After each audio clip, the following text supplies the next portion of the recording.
I have to start off with a smile. I got to do this real quick, you guys.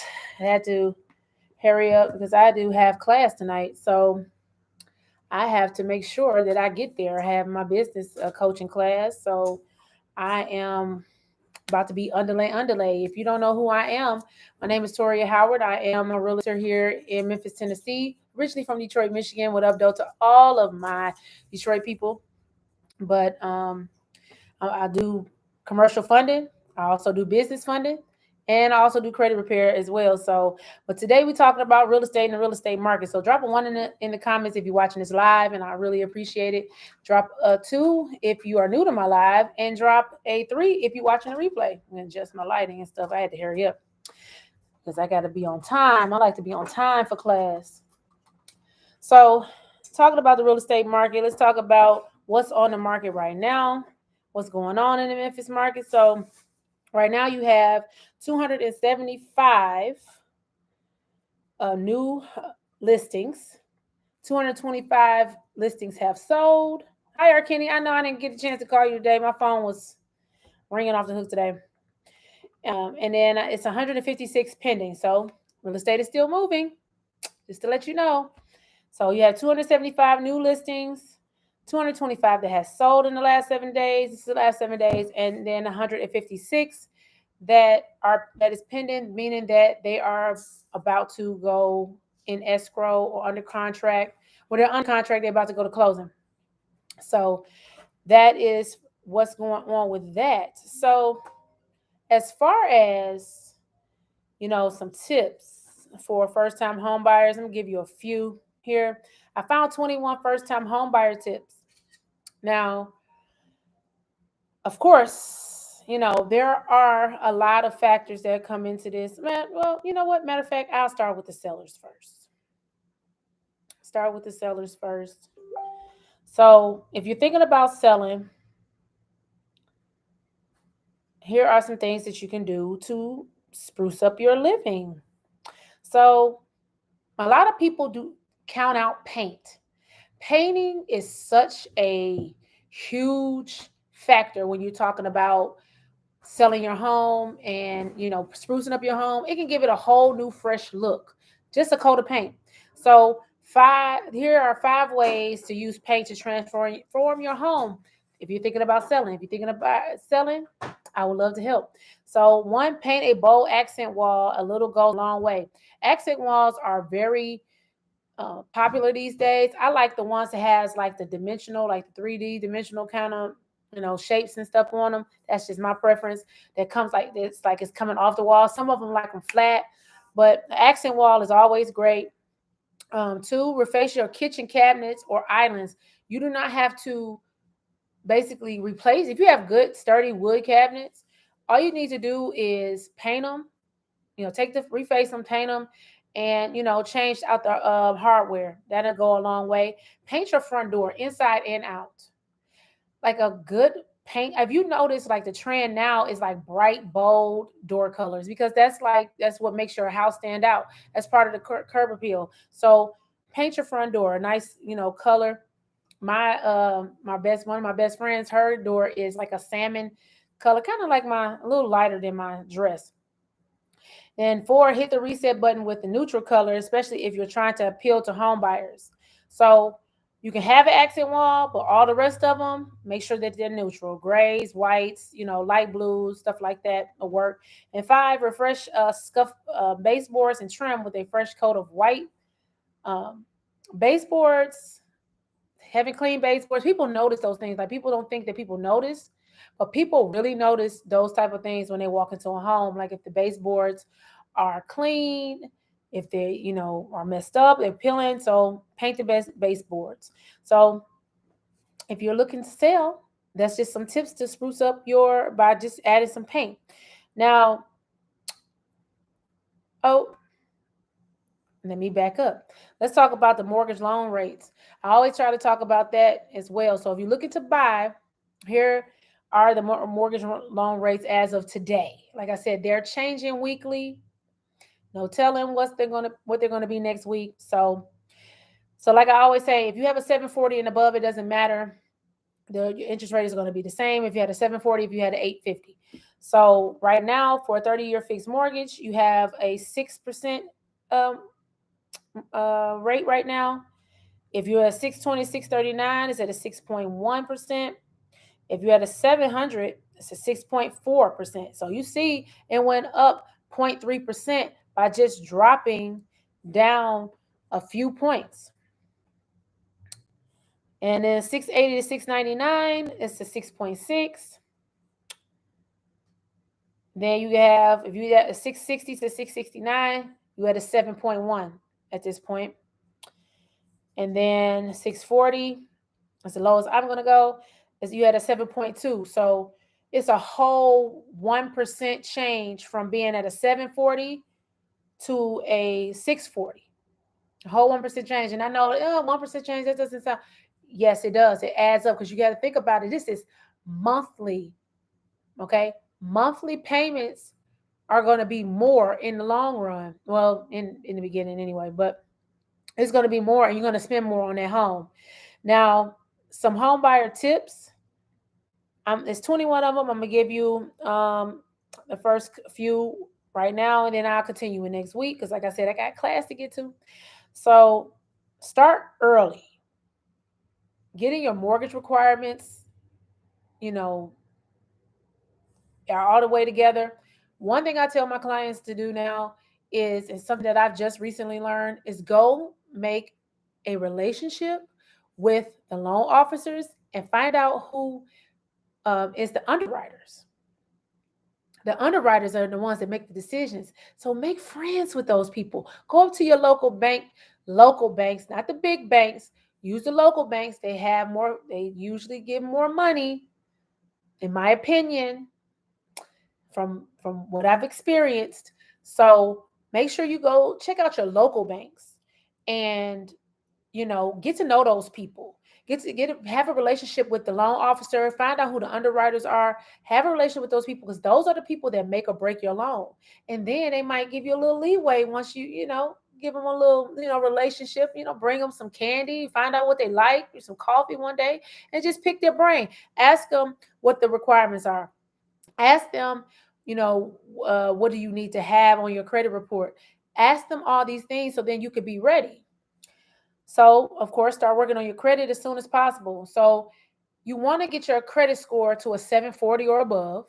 Because, like I said, between a 740 and the 850, the credit score, the interest rate is going to be the same. So, getting that credit score up is going to be a monumentous, um, you know, exchange as far as when you talk about your payment. Like I said last week, from a 740 all the way down to a 640 on a 30-year mortgage, it's on a $300,000 loan. That is a $97,000 increase from having a 740 to a 640. So if you have a 640, you're paying $97,000 more than a person that has a 740. If you got $97,000 to give away, then give it away. I know I don't.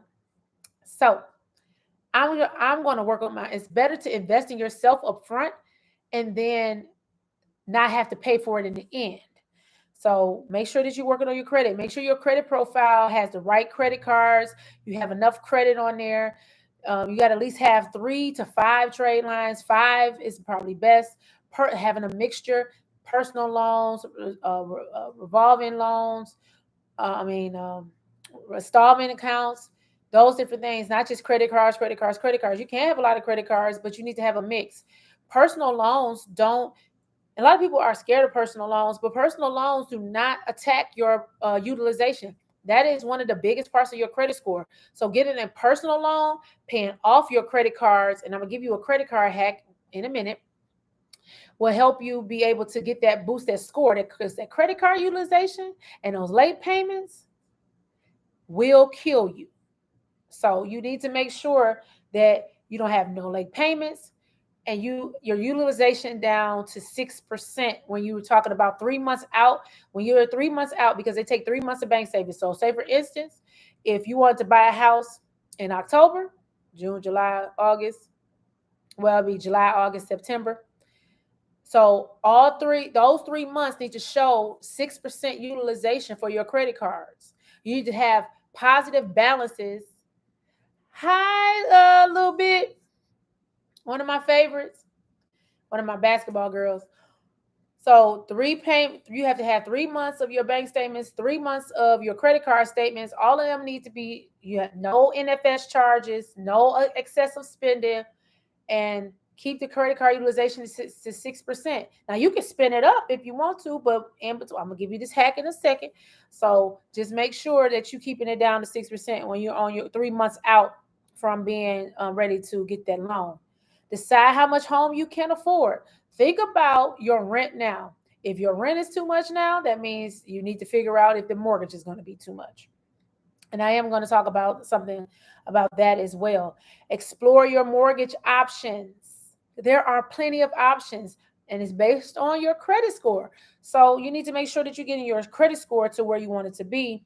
And I'm going to talk about one of the mortgage options. You know, you have FHA, you have conventional, you have VA, you have USDA, you have all different types. So just to give you a sense of as far as Tennessee mortgage, and a lot of people don't want to buy in this range, but there are still some good homes in that 140 to 200 range. But the trick is you're gonna have to do some work to it, and you shouldn't mind doing some work to it because you can put your own touches on it. So, at $200,000 loan, if you had 3% down FHA loan, your monthly payment was $13.89. Okay, that's including property taxes, homeowners insurance, and all of that, and the PMI that's going to be on there because it's a FHA loan, it's a government loan. So $13.89. It's a $200,000 home right now. The average rent in Memphis right now, because I just looked this up, as this is a strong rental market. The median rent, so in the middle, is $15.45 a month. So you do the math. What did I just say? The mortgage for a $200,000 home was $13.89. Average rent in Memphis right now is $15.54. So what is the better choice? A lot of people don't want to live in the neighborhoods where these houses are, but you can find a great house on a great block, and then guess what you can do? You can get a FHA 403k loan that will help you purchase the home and fix it up. Did you know that?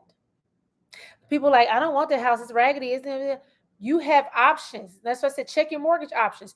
You can get the house, you can still pay, get the loan for it plus the construction, the renovation for it. It's called a FHA 203k loan. What is it? It's a type of government loan that can be used to fund both the home's purchase and a renovation under a single mortgage. So those of you that's trying to slick and get into the investor game can use it too. You just gotta live in it. Because that once you get the house, they don't know what's going on. So just make sure that you get with a lender that knows how to handle this type of loan because you have options. So just, like I said, $200,000 home, $13.89. Average rent in Memphis, $15.45. You do the math.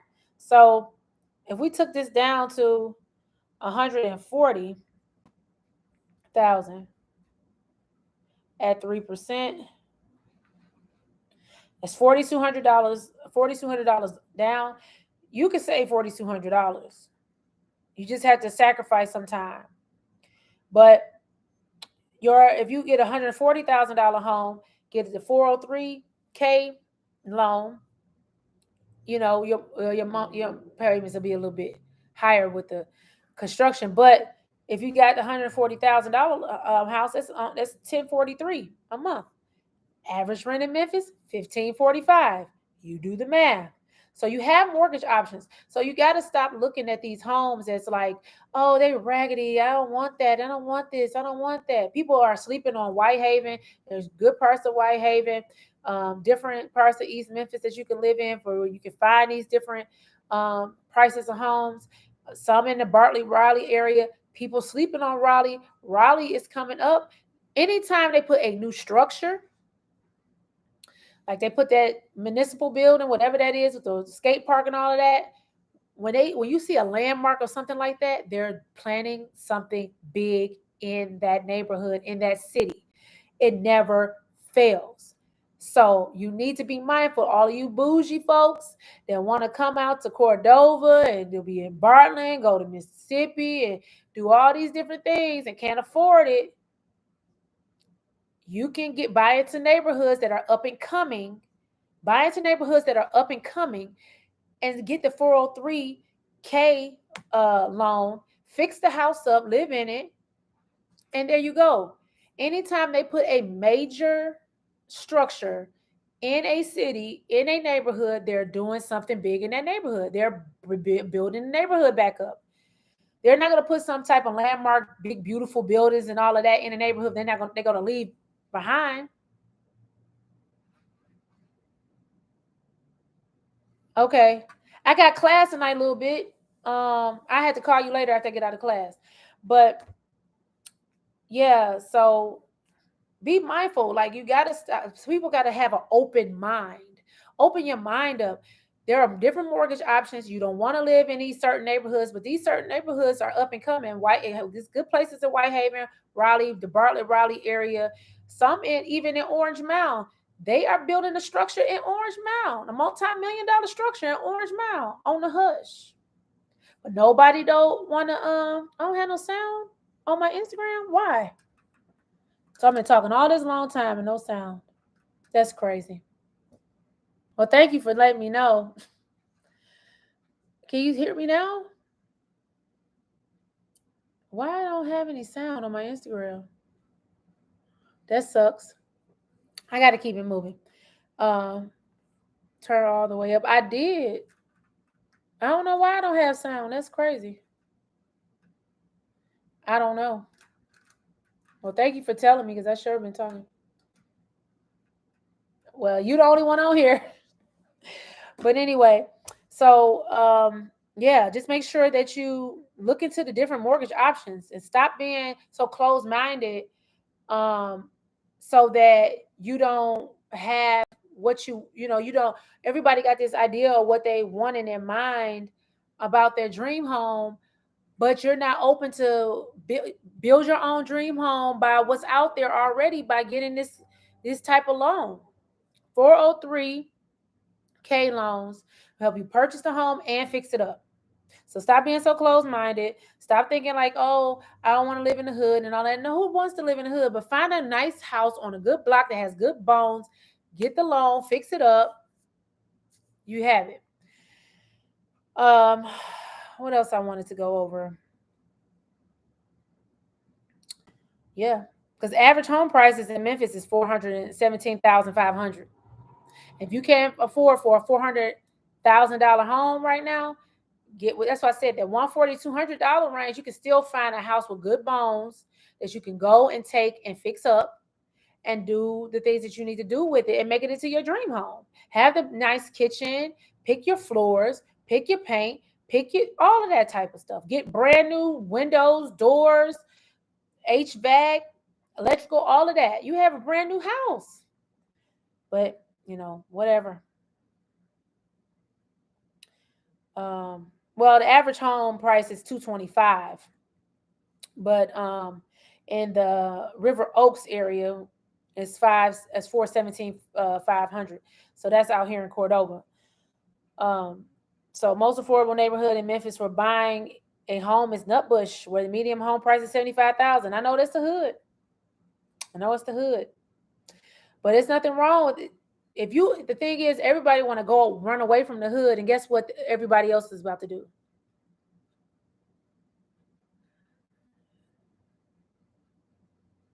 Yeah, I'm on FB too. Yeah, I'm on FB, um, and on my YouTube. But when you bring home ownership back to these neighborhoods, you build it back up. Everybody want to run to the suburbs. I understand, because of crime and all of that. But why not work it out in your neighborhood? Build up your neighborhood. Bring your schools back. The more homeowners in a neighborhood, the better the neighborhood is going to be. You can bring your schools back because the property taxes from the homeowners pays um pays for the schools in your neighborhood. So people think about that. You know, everybody want to run away from the hood like you didn't grow up in the hood. Why not fix it by becoming a homeowner, by being a fixture in that neighborhood so other people can come? Because guess what? When we move out, they move in and they take over. So, so I'm gonna give you this, and I gotta eat my food too. I'm gonna give you this credit card hack. So, my credit tip for today is, I said this before, but make sure that you, in order to figure out what your utilization is supposed to be each billing cycle, not when your due date is, your billing cycle. So what is your billing cycle? Your billing cycle is that date that they have on either the top or the bottom. It'll say June 1st to July 1st or whatever that date is, and then you will have your due date. So when you pay your bill, you pay it in between that time frame of your cycle date and not your due date, because sometimes your due date is after when they report to the credit bureaus. At the end of your cycle date is when they report to the credit bureaus on that day. So you need to make sure that you have, at the end of that cycle date, you need to have your credit card down to 6%. How you know what that number is? Take your credit limit and times it by 6% or 0.06 and figure out what your utilization has to be at the end of that cycle date. Make multiple payments during that cycle date. So pay weekly instead of waiting until once a month or twice a month. Pay it weekly. So if you get gas and groceries that week and you get paid, pay it off. You know, just be in the habit of having that 6% at the end of that cycle date. Once you at the end of that cycle date, after that, go spend it up, go run it up, but you better be able to pay it back, or your utilization gonna be crazy. So just make sure that you're being mindful of how you're spending. Pay your bills, your credit card bills weekly to get so you can beat the interest rate. Pay it weekly so you can eat the interest rate. Find out what your interest rate is weekly, because sometimes they're compounded daily. Find out what your interest rate is weekly. Pay it weekly to beat the interest rate. Make sure you pay that your credit card is 6% utilization at the end of your cycle date, not your due date. So I gave you a credit tip for today. So I'm gonna say it again. Your cycle date is those dates in between where it says like June 1st, July 1st, whatever it is on your statements, either at the bottom or the top. And then I said the bottom of the top. It's either the bottom or the top. And you will make sure that at the end of your cycle date that you pay your bill, okay, up. So I would say make sure that it's paid up like 2 days before, 3 days beforehand. Pay it weekly to beat the interest. Find out what your interest rate is. Please know what your interest rate is. Find out what your interest rate is. Then, make those payments weekly or every two, however you get paid, however you can do it, however you can stretch it. But make sure that 6% utilization is showing up at the end of the cycle date. Your due date. So if your cycle date is June 1st to July 1st, and then your due date is July 15th, and you make that payment, then they reported it high utilization to your credit card to the credit bureaus already. It's too late. So make sure that you're paying it in between that cycle date, paying it weekly to beat the interest, and you'll see your credit score go up. So I've given you a few. It's like I went through it fast, but I got to go to class tonight. So yes, I do invest in myself. I'm in a business coaching class, and I'm learning so much about how to form and shape businesses. It's crazy how much money it is out there if you just incorporate your business in the right way. Uncle Don University, I've learned so much. We do a stock class, we do real estate, and he comes through with the business structure.